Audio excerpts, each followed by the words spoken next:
ഈ പൊന്തക്കാട് പടർന്നിരിക്കുന്നത് കൊടിയ അഴിമതിയുടെ ബാക്കി പത്രമാണ്. മലയോര മേഖലകളിലേക്ക് അവശ്യ വസ്തുക്കൾ ന്യായമായ വിലയ്ക്ക് എത്തിക്കുക എന്ന ഉദ്ദേശത്തോടെയാണ് കൺസ്യൂമർ ഫെഡിൽ മൊബൈൽ ത്രിവേണി യൂണിറ്റുകൾ വാങ്ങിയത്. എന്നാൽ ബോഡി നിർമ്മാണത്തിന് തുടങ്ങി വെട്ടിപ്പ്. 2,24,000 രൂപയ്ക്ക് ബോഡി നിർമ്മാണം നടത്താമെന്ന് അറിയിച്ച് നൽകിയ കൊട്ടേഷൻ തള്ളി കേച്ചേരിയിലെ റെനിൽ ഓട്ടോ ഗാരേജിന് 1 ലക്ഷം അധിക തുകയ്ക്ക് നിർമ്മാണാനുമതി നൽകി.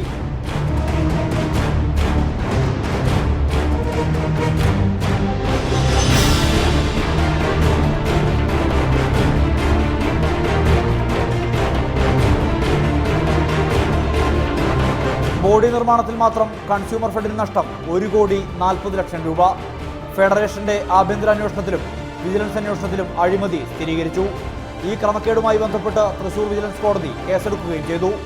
എന്നാൽ കേസുകളിൽ പ്രതികളായവർ ഇപ്പോഴും കൺസ്യൂമർ ഫെഡിൽ തുടരുകയാണ്. ക്രമക്കേട് നടന്ന ഘട്ടത്തിൽ ചീഫ് ഓപ്പറേറ്റിംഗ് ഓഫീസറായിരുന്ന ആർ പ്രദീപ് കുമാറും IT വിഭാഗം സീനിയർ മാനേജറായിരുന്ന N ജഗദീശയും കേസിലെ പ്രതികളാണ്.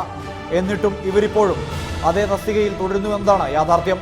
പുതിയ MD ചുമതലയേറ്റ ശേഷം അഴിമതിക്കെതിരെ നിലപാടെടുത്തവരിൽ പലരെയും സ്ഥലം മാറ്റിയതായും നിരന്തരം ഭീഷണിപ്പെടുത്തുന്നതായും ആരോപണവും ഉണ്ട്.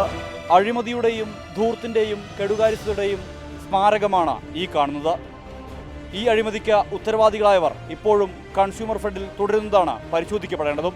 ക്യാമറമാൻ ഷഹീർ ഗുരുവായൂരിനൊപ്പം സുർജിത് അയ്യപ്പത്ത്, റിപ്പോർട്ടർ, തൃശൂർ.